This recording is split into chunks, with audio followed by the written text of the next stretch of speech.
बिस्मिल्लाहिर्रहमानिर्रहीम। अस्सलामु अलैकुम। प्यारे बच्चों, क्या हाल हैं? ठीक ठाक हैं बेटा? खुश हैं? अल्लाह ताला आप सबको अपनी हिफ्ज़ व अमान में रखे, आमीन। बेटा जी, आज का हमारा लेक्चर नंबर जो है वो 5 है और चैप्टर नंबर 6 हमने स्टार्ट किया हुआ है। और आज का जो हमारा टॉपिक है वो है फॉर्म्स ऑफ एनर्जी, एनर्जी की शक्लें। तो बिला ताख़ीर हम जो है अपने टॉपिक को शुरू करते हैं। देखें बेटा, पहला क्वेश्चन जो है वो एक ही क्वेश्चन बना हुआ है, तो इसके आप चाहें तो शॉर्ट क्वेश्चन कर दें, बहुत सारे 6-7, और अगर चाहें तो एक ही लॉन्ग क्वेश्चन बन जाए तो भी ठीक है। What are main forms of energy, energy की मेन फॉर्म्स, मेन शक्लें क्या क्या हैं, एक्सप्लेन, उन्हें एक्सप्लेन करना है। तो या 2 नंबर का भी आ सकता है कि जी आप एनर्जी की जो फॉर्म्स हैं उनके नाम बताएं, तो सिर्फ नाम यहाँ तक लिख देंगे तो 2 नंबर का क्वेश्चन बन जाएगा।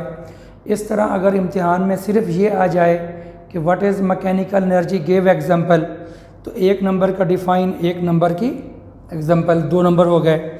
इस तरह what is heat energy, give example, what is electrical energy, give example. तो इस तरह ये अलग अलग 2-2 नंबर के क्वेश्चन भी हैं। तो बाज़ औक़ात यूँ होता है कि what is mechanical energy and heat energy, तो ये भी और ये भी आ जाता है। इस तरह कोई से भी 2 चीज़ें इम्तिहान में आ सकती हैं। What do you know about light energy and chemical energy, तो 1 नंबर का वो, 1 नंबर का वो, ऐसा भी हो सकता है। तो अगर ऐसा 2 आ जाएंगे तो फिर आधे नंबर का डिफ़ाइन, आधे की एग्जांपल बन जाएगी। तो इस तरीके से बहरहाल इम्तिहान में ये क्वेश्चन आता है। तो इसमें देखें जी, some main forms of energy are, energy की जो मेन फॉर्म्स हैं वो 7 है यहाँ आपके बुक के अंदर। मैकेनिकल एनर्जी है, हीट एनर्जी है, इलेक्ट्रिकल एनर्जी है, साउंड एनर्जी है, लाइट एनर्जी, केमिकल एनर्जी और उसके बाद nuclear energy. There are 7 forms, ठीक है। तो ये 7 फॉर्म्स, 7 शक्लें हैं हमारे सिलेबस के अंदर। तो उसके बाद जो है नंबर 1, पहले जो है मैकेनिकल एनर्जी, ये वैसे हमने गुज़िश्ता लेक्चर के अंदर भी, बल्कि उससे पहला जो लेक्चर था, लेक्चर नंबर 3 आई थिंक, तो लेक्चर नंबर 3 में भी ये मौजूद थी वहाँ पर। तो the energy possessed by a body due to its motion और पोजीशन, कि ऐसी एनर्जी जो किसी बॉडी के अंदर हो, उसकी मोशन की वजह से या उसकी पोजीशन की वजह से। आपको याद होगा कि due to motion kinetic energy होती है और due to position potential energy होती है। और इन सब की, इसको तो हम डिटेल के साथ पीछे 2 लेक्चर हमारे मौजूद हैं। लेक्चर नंबर 4 जो है वो पोटेंशियल एनर्जी मतलब पोजीशन के ऊपर मौजूद है, और लेक्चर नंबर जो 3 है वो मोशन के ऊपर मौजूद है, जो कि काइनेटिक एनर्जी थी। तो इसको तो हमने डिटेल से डिस्कस किया हुआ है। और उसकी मिसालें भी देखें, रनिंग वाटर है, मूविंग कार है, मूविंग एयर है, और मूविंग एयर को हम विंड कहते हैं, हैज़ मैकेनिकल एनर्जी। तो ये जो मैंने 2 एग्जांपल लिखी हैं, पहली एग्जांपल का ताल्लुक़ जो है वो मोशन के साथ है, दूसरी एग्जांपल का ताल्लुक़ लिफ्टेड हैमर है, स्ट्रेच्ड बो और कैटापुल्ट। गुलैल जो होता है, बच्चे देहातों में इससे शिकार करते हैं, तो कैटापुल्ट हो गया, स्ट्रेच्ड बो हो गया, तीर खींचा हुआ कमान के अंदर, compressed spring etc has mechanical energy. तो ये सारी एग्जांपल जो हैं पोजीशन से रिलेटेड है, और पहले वाली एग्जांपल जो है वो मोशन से रिलेटेड है। और इस तरह जो एनर्जी होती है that is called mechanical energy. उसके बाद जी हमारे पास है हीट एनर्जी। तो हीट एनर्जी जो है the energy generated by hot bodies, कि कोई भी जो हॉट बॉडी है तो उससे जो एनर्जी हमें मिलती है दैट इज़ कॉल्ड हीट। ये बहुत आसान डेफिनेशन है, आम जिंदगी में भी हम देखते रहते हैं। कोई भी चीज़ जो हॉट हो उससे जो एनर्जी मिलती है ना that is called heat energy. तो एग्जांपल देखें, बर्निंग फ्यूल, ठीक है, and friction produce heat energy.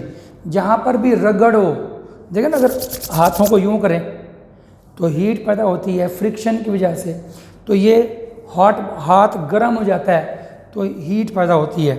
उसके बाद फ्यूल, अब फ्यूल के अंदर जो है जिसको हम फॉसिल फ्यूल कहते हैं, तो कोयला हो गया, लकड़ियाँ हो गई, और पेट्रोलियम मसनूआत जितनी भी हैं, पेट्रोल है, केरोसिन ऑयल है, मोबिल ऑयल है, डीजल ऑयल है वगैरह, वो सारा, और नेचुरल गैस, ठीक है, जिसको हम आमतौर पर पाकिस्तान में सुई गैस कहते हैं, वैसे ये नेचुरल गैस है।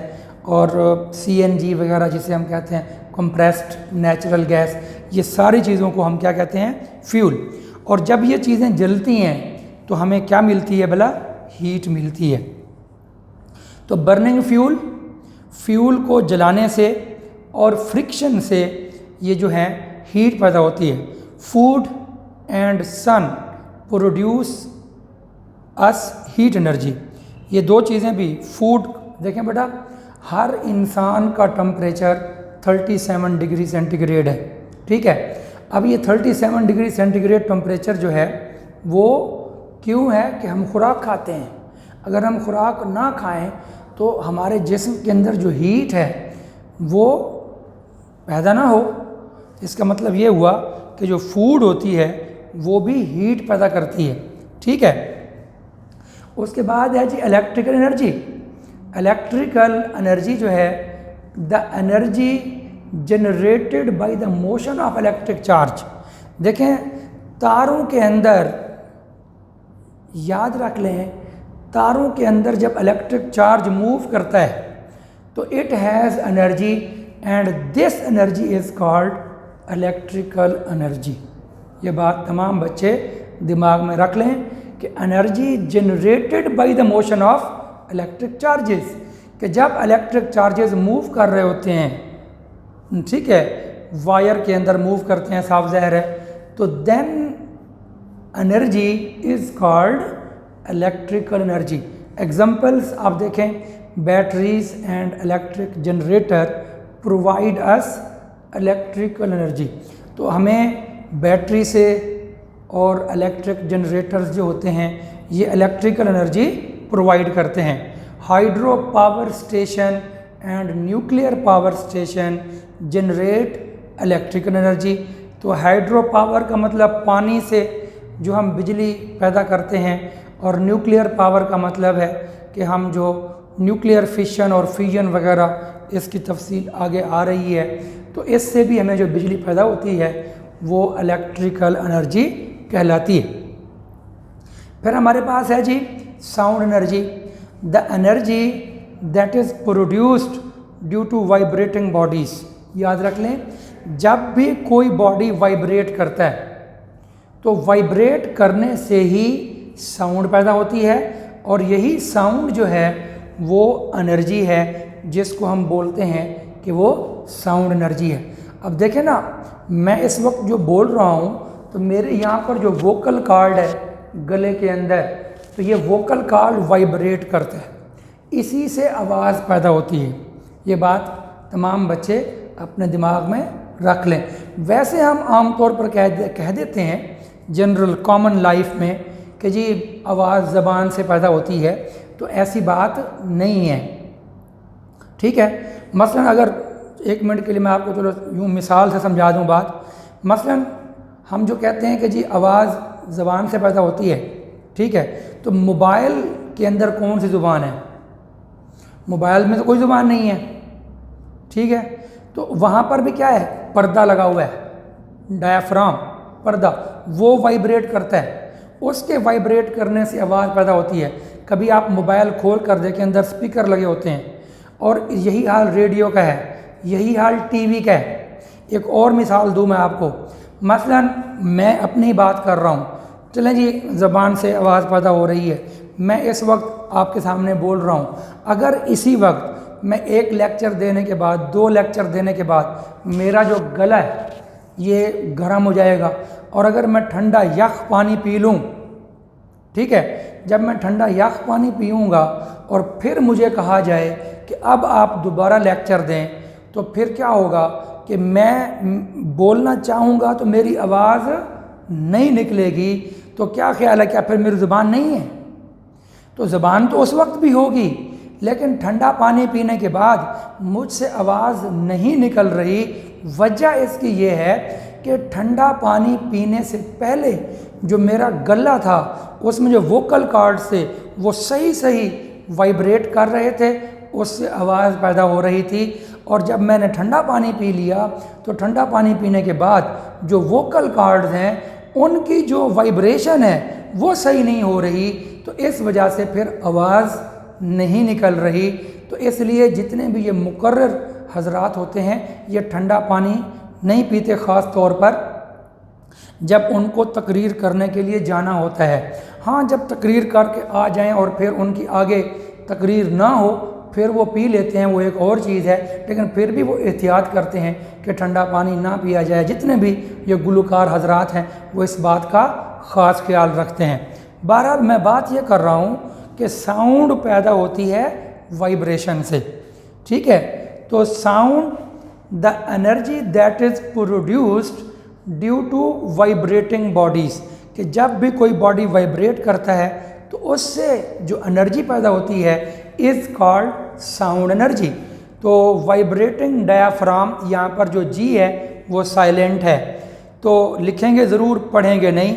Vibrating diaphragm of a drum produces sound energy. जो हमारे पास ड्रम होता है, ढोल होता है, तो उसको जब हम पीटते हैं स्टिक के साथ तो उसका जो डायाफ्राम है वो वाइब्रेट करता है, तो उससे आवाज़ पैदा होती है। Vibrating string of star also produce sound energy, वगैरह वगैरह। तो ये साउंड एनर्जी हमने डिटेल से डिस्कस कर लिया। फिर हमारे पास है जी लाइट एनर्जी, रोशनी जिसे हम कहते हैं। Light energy is a form of electromagnetic radiations. याद रख लें कि जो लाइट एनर्जी है, जो रोशनी है, ये इलेक्ट्रोमैग्नेटिक रेडिएशंस का नाम है। ये जितनी भी लाइट आ रही है, these are the electromagnetic radiations. ये क्या होती हैं ये इस वक्त हमारा टॉपिक नहीं है, तो बस इतना याद रख लें कि ये ऐसी शुआएं होती हैं जो इलेक्ट्रिक फील्ड और मैग्नेटिक फील्ड के परपेंडिकुलर ट्रैवल करती हैं। और एक बात और भी सुन लें कि इलेक्ट्रिक फील्ड और मैग्नेटिक फील्ड वो भी आपस में परपेंडिकुलर होते हैं, और ये रेडिएशंस जो हैं ये उन दोनों के फिर परपेंडिकुलर ट्रैवल करती हैं। अब जो बातें मैंने की हैं, बहुत सारे बच्चों को ये बातें समझ नहीं आएंगी, तो इनको आप बड़ी क्लासों में जाकर स्टडी करेंगे। लाइट कॉन्सिस्ट ऑफ फोटोन, ये बात है कि जो लाइट है ना वो फोटोन पर मुश्तमिल होती है। फोटोन पर, फोटोन क्या है? Packet of energy. ये एनर्जी का पैकेट होता है। तो फोटोन कब पैदा होता है? Photons are produced when an objects atoms heat up. याद रख लें, जब भी किसी ऑब्जेक्ट, कोई भी ऑब्जेक्ट हो, सॉलिड हो, लिक्विड हो, गैस हो, तो साफ ज़ाहिर है जब आप किसी सॉलिड को गर्म करेंगे तो वो लिक्विड बन जाएगा, लिक्विड को गर्म करेंगे तो वो गैस बन जाएगी, और जब गैस को गर्म करेंगे तो उसमें जो एटम होंगे गैस के, मसलन हम हीलियम गैस की बात कर लेते हैं, तो जब हम उसको एनर्जी देते हैं, मतलब हीट अप करते हैं, एनर्जी देते हैं, तो उसमें जो उसके इलेक्ट्रॉन हैं वो याद रख लें। अब मैं चलो आपको ये तफसील थोड़ी बता ही दूं कि हीलियम का जो एटम होता है, आपने केमिस्ट्री में पढ़ा हुआ है कि हीलियम के अंदर 2 प्रोटॉन होते हैं, 2 न्यूट्रॉन होते हैं और 2 इलेक्ट्रॉन होते हैं, जो कि फर्स्ट ऑर्बिट में रिवॉल्व कर रहे होते हैं। ठीक है, तो फर्स्ट ऑर्बिट में वो रिवॉल्व कर रहे होते हैं। मैं यहाँ पे थोड़ा सा समझा भी दूँ। देखें बेटा, ये हमारे पास जो है 2 प्रोटॉन, 2 न्यूट्रॉन और ये 2 electron, that is the helium. तो हीलियम एटम ये होता है, हीलियम एटम। इसके बाहर जो ऑर्बिट्स होते हैं वो खाली होते हैं, वो एम्प्टी ऑर्बिट होते हैं। तो अब ये हमारे जो बल्ब होते हैं या जो फ्लोरेसेंट ट्यूब्स होती हैं, इनके अंदर ये हीलियम गैस होती है, हीलियम गैस, ये गैस की शक्ल में है। तो जब यहाँ पर इनको इलेक्ट्रिकल एनर्जी मिलती है तो ये इलेक्ट्रॉन यहाँ से जंप करके या तो इस दूसरे ऑर्बिट में या यहाँ पहुँच जाता है। तो जितनी एनर्जी ज़्यादा मिलेगी, थोड़ी एनर्जी मिलेगी तो यहाँ पहुँच जाएगा, ज़्यादा मिलेगी तो यहाँ पहुँच जाएगा, और ज़्यादा मिलेगी तो यहाँ पहुँच जाएगा। तो जब ये इलेक्ट्रॉन एनर्जी लेकर, इलेक्ट्रिकल एनर्जी लेकर ये इलेक्ट्रॉन यहाँ से यहाँ जंप कर जाता है, यहाँ जंप कर गया, अब यहाँ पर इलेक्ट्रॉन नहीं रहा तो ये एक्साइटेड स्टेट होती है। तो ये इलेक्ट्रॉन यहाँ पर ज़्यादा देर नहीं रहता। तो जो एनर्जी इस इलेक्ट्रॉन ने ली थी, इलेक्ट्रिकल एनर्जी ली थी, तो इलेक्ट्रिकल एनर्जी लेकर ये यहाँ से यहाँ चला गया था, तो अब ये वापस लौटता है। तो जब ये वापस लौटता है तो फिर वो एनर्जी जो इसने ली थी वो खारिज करता है फोटॉन की शक्ल में।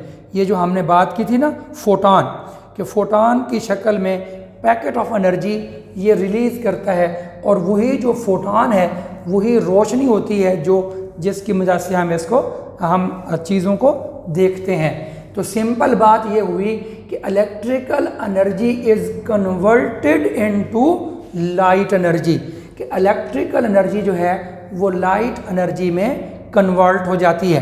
तो यही जो इलेक्ट्रिकल एनर्जी है वो जब चार्जेस मूव कर रहे होते हैं तो उनके पास ड्यू टू मोशन हीट भी होती है, तो बहरहाल इलेक्ट्रिकल एनर्जी भी होती है। तो यही बात वो कह रहा है कि photons are produced when objects atoms heat up. तो यही वो हीट भी हो रहे होते हैं ना। अब किसी बल्ब को देखें तो गर्म होता है तो हीट तो हो रहा है, तो हीट भी उसके अंदर हीट एनर्जी भी है और इलेक्ट्रिकल एनर्जी भी है। तो इन दोनों की वजह से बहरहाल जो है वो इलेक्ट्रॉन ऊपर जाता है, वापस आता है, तो फिर फोटॉन रिलीज़ करता है, और फोटॉन ही इलेक्ट्रिकल ये लाइट एनर्जी होती है। Burning fuel and electric bulbs produce light, तो ये लाइट पैदा करते हैं। Sun is the main source of light and heat, तो सूरज से हमें लाइट भी मिलती है और हीट भी मिलती है। तो उसके बाद हमारा अगला टॉपिक है केमिकल एनर्जी। तो भाई the energy got from food, fuel and other substances is called chemical energy. ये बात याद कर लें कि फूड है, फ्यूल है, फ्यूल मैंने पहले बताया था अभी अभी, तो फॉसिल फ्यूल जिसे कहते हैं गैस की शक्ल में, कोल वगैरह और पेट्रोलियम मसनूआत हो गई, और उसके बाद नेचुरल गैस हो गई। तो ये सारी चीज़ें जो है इनके अंदर केमिकल एनर्जी पाई जाती है। Fuels such as coal, wood, oil and natural gas ETC has chemical energy. Chemical reaction take place when they burn. जब ये चीज़ें जलती हैं तो केमिकल रिएक्शन वहाँ होता है, and we get heat and light. तो हमें हीट भी मिलती है और हमें लाइट भी मिलती है। ये बात याद कर लें। यही फ्यूल का टॉपिक यहाँ पर भी मौजूद था। ये जब हमने क्या ये हीट वाली बात की थी तो यहाँ पर भी आप देखें फ्यूल मौजूद है। तो फ्यूल के अंदर असल में केमिकल रिएक्शन होता है, तो केमिकल रिएक्शन की वजह से जो है वो फिर हमें हीट मिलती है और लाइट मिलती है, और वो केमिकल एनर्जी जो है वो इस फ्यूल के अंदर और फूड के अंदर पाई जाती है। उसके बाद जो है दूसरी एग्जांपल है electric cell and batteries has chemical energy. जो हमारी जो बैटरियां हैं और इलेक्ट्रिक सेल्स हैं जो टॉर्च वगैरह में या घड़ी में या मोबाइल वगैरह में हम डालते हैं सेल वगैरह बैटरी, तो we get electrical energy as a result of chemical reaction. तो वहाँ पर भी केमिकल रिएक्शन होता है और हमें जो है वो केमिकल यानी और हमें वी गेट इलेक्ट्रिकल एनर्जी, और हमें इलेक्ट्रिकल एनर्जी मिलती है as a result of chemical reaction. उसके बाद हमारे पास है जी न्यूक्लियर एनर्जी। देखें बेटा, the energy release during nuclear fission and nuclear fission is called nuclear energy. ये दो प्रोसेस होते हैं, एक न्यूक्लियर फिशन है और एक न्यूक्लियर फिजन है। तो ये बात याद रख लें, जो फिशन होता है इसका मतलब है टूटना। ये थोड़ा इनको समझ लें, यहाँ पे इसको समझ लें। होता यूँ है, फिशन का मतलब है टूटना। इसमें बड़ा यूँ होता है कि जो यूरेनियम है इसके ऊपर हम न्यूट्रॉन की बमबारी करते हैं, तो न्यूट्रॉन की बमबारी होती है यूरेनियम के ऊपर, और इससे बेरियम और क्रिप्टॉन और 3 न्यूट्रॉन और यहाँ पर हीट एनर्जी मिलती है, हीट एनर्जी मिलती है। तो यहाँ पर ये क्या हुआ, यूरेनियम बेरियम और क्रिप्टॉन में टूट गया, तो ये हैवी एटम होता है और ये लाइट न्यूक्लियाई होते हैं, हल्के एटम होते हैं। तो ये हैवी एटम है, तो गोया के एक हैवी भारी एटम, ये हैवी एटम है बेटा। हैवी एटम जो है ये टूट गया, स्प्लिट्स अप, टूट गया इनटू स्मॉलर न्यूक्लियाई या light nuclei into light nuclear. तो ये फिशन होता है। तो फिशन में, फिशन का लफ्ज़ी मतलब है टूटना। तो यूरेनियम का एटम न्यूट्रॉन की बमबारी से बेरियम और क्रिप्टॉन और न्यूट्रॉन पैदा करता है, साथ में हीट एनर्जी पैदा करता है। इसे ही हम एटम बम कहते हैं, याद रख लें। इसकी मज़ीद तफसील आप पढ़ेंगे 10वीं के अंदर जाकर। तो यहाँ पर देखें पहला पॉइंट, व्हेन हैवी न्यूक्लियस, ये हैवी न्यूक्लियस है, हैवी एटम। तो when heavy nucleus such as uranium splits up into smaller nuclei, तो ये स्मॉलर न्यूक्लियाई हैं जिसको मैंने कहा था लाइट न्यूक्लियाई, स्मॉलर न्यूक्लियाई एक ही मतलब है। स्मॉलर न्यूक्लियाई छोटे, ये बड़ा न्यूक्लियाई है, न्यूक्लियस है, ये छोटे न्यूक्लियाई हैं। न्यूक्लियाई जो होता है वो न्यूक्लियस की जमा है। तो वो कहता है when heavy nucleus such as uranium splits up into smaller nuclei, then lot of energy is released, तो it is called nuclear fission। तो इसको हम कहते हैं कि ये न्यूक्लियर फिशन है। उसके बाद जो है हमारे पास बिल्कुल इसके उलट होता है फिजन। तो एक अमल ये हुआ, दूसरा अमल होता है फिजन। ये टूटना था, ये होता है मिलना, बिल्कुल उसके उलट। यहाँ पर एक एटम टूटता है तो 2 बनते हैं, यहाँ पर 2 एटम 1H2 और 1H3, ड्यूट्रियम और ट्रीटियम, ये हाइड्रोजन है, ये आपस में मिलते हैं, फ्यूज होना। याद रख लें, फ्यूज का मतलब होता है मिलना और फिजन का मतलब है मिलाप। फिजन मिलाप, फ्यूज मिलना। तो जब ये दोनों मिलते हैं तो इससे हीलियम पैदा होती है, ठीक है। और उसके बाद जो है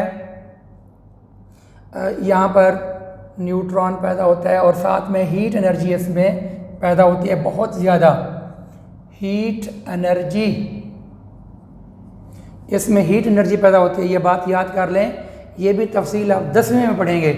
तो फिजन का मतलब है मिलाप। तो ये लाइट न्यूक्लियाई, ये कमज़ोर न्यूक्लियाई हैं, जब ये मिलते हैं तो इससे हीलियम पैदा होती है और साथ में जो है वो हीट पैदा होती है। और यहाँ पर जो है यहाँ पर न्यूट्रॉन नहीं होगा, यहाँ पे पैदा होगा कोई ना कोई पार्टिकल ऐसा पैदा होगा जिसमें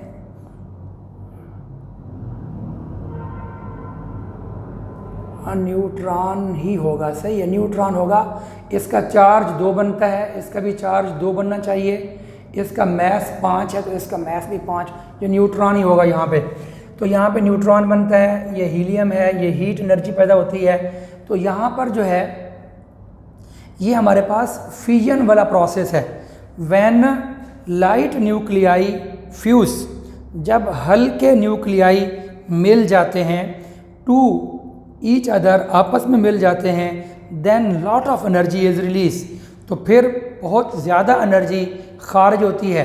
it is called nuclear fusion, इसको हम कहते हैं न्यूक्लियर फ्यूजन है। देखें मैंने दोनों जगहों पर यही लिखा है कि then lot of energy is release, then lot of energy is release. तो दोनों में, दोनों प्रोसेस के अंदर बहुत ज़्यादा एनर्जी रिलीज़ होती है। मगर अच्छा, इसको बोलते हैं एटम बम और इसको बोलते हैं हाइड्रोजन बम।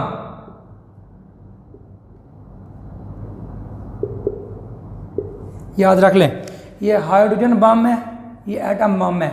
और ये बात याद रख लें तमाम बच्चे कि हाइड्रोजन बम बहुत ज़्यादा ख़तरनाक होता है एटम बम के मुकाबले में। मैं आपको यूँ बता दूँ कि 10 एटम बम अगर जितनी तबाही फैलाएंगे, तकरीबन 10 एटम बम जितनी तबाही फैलाएंगे, एक हाइड्रोजन बम उनके बराबर तबाही फैलाता है। ये अंदाज़न बता रहा हूँ। तो इससे आपको अंदाज़ा हो जाना चाहिए कि हाइड्रोजन बम जो है वो ज़्यादा ख़तरनाक है। अभी तक जो है जापान के ऊपर तो एटम बम वगैरह मारे गए हैं 2, और वो भी जो टेक्नोलॉजी थी पुरानी थी।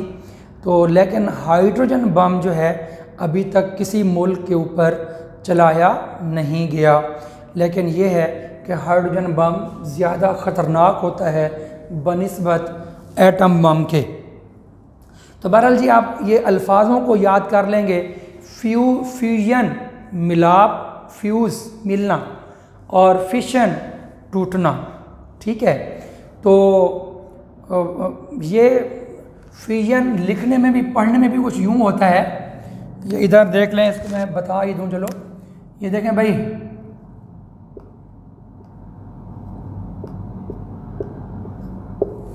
ये के साथ फ्यूजन, फ्यूजन, और इसको हम बोलते हैं फिशन,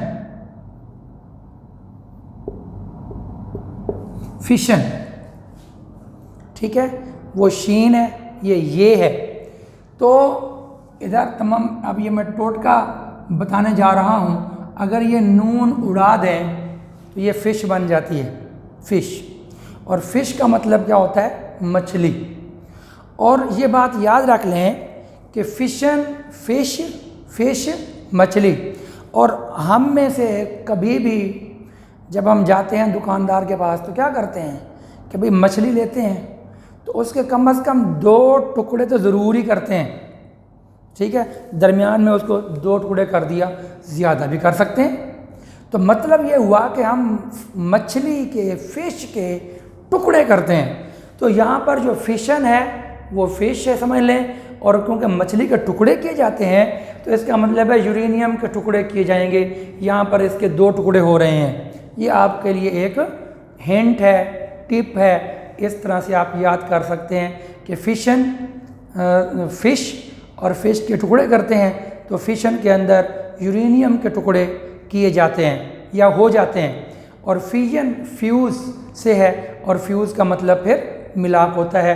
तो इसके साथ ही जो है यहाँ पर बेटा आज का हमारा टॉपिक जो है वो इख्तिताम पजीर होता है। उम्मीद है आप लोगों को समझ आ गया होगा। तो अपना और दूसरों का ख्याल रखिएगा। वालिदैन का अदब करना है, और घर में मौजूद दादा दादी और जो कोई बड़े हों उनका अदब करना है, बच्चों से प्यार करना है। फ़ी अमानिल्लाह। अस्सलामु अलैकुम व रहमतुल्लाहि व बरकातुहू।